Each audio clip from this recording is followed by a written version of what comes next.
Bring on my next guest now. This just gets more farcical. It really gets more farcical by the minute.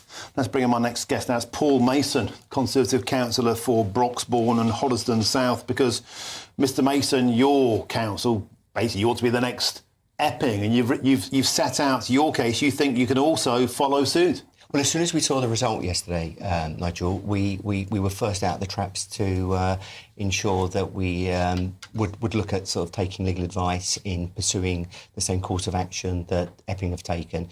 And I would just sort of follow on from what Catherine said a moment ago. One of the things, it's the strain on the community, the strain on our public services, picking up that's another problem. It's just not all the issues that you've just mentioned. It's on our medical services, our housing. It is a big strain, and it is a cost to the community. And it's important for us as the local council to make sure that we protect the needs of local people.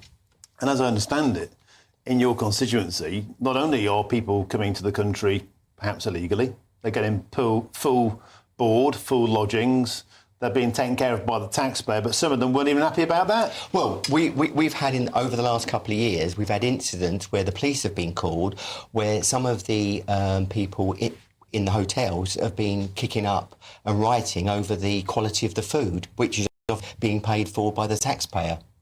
So they're getting free tuck and they're not happy about it. Yeah. Absolutely. This is just like a national joke. This is like, now they're coming to the country, perhaps on a dinghy. Most likely that's the case. They're getting paid for by the British taxpayer, and then they're almost doing a TripAdvisor review to the British taxpayer saying, we're not very happy about this. Yeah. I mean, are we being mugged off? Personally, I think it's an absolute national disgrace that we're borrowing money to pay for people that are coming over, putting them up in luxury hotels and funding.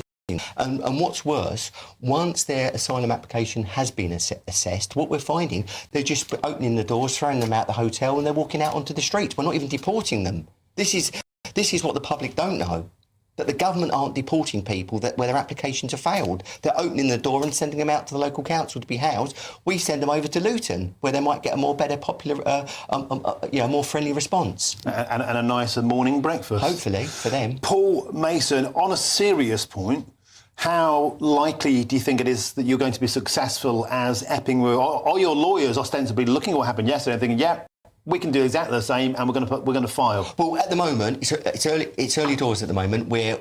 Our lawyers at the council are looking at taking legal advice. We are speaking to Epping, and we are looking at the merits of their case and looking how we can apply those same processes to any action that we take. But we're really determined to do something. It's just not good enough. There are lots of concerns in the local community about the hotels. Our local MP, Lewis Cocking, I mean, he's made a number of statements in Parliament. He's written to the Home Secretary. He thinks they should be detained, and I wouldn't disagree with his view.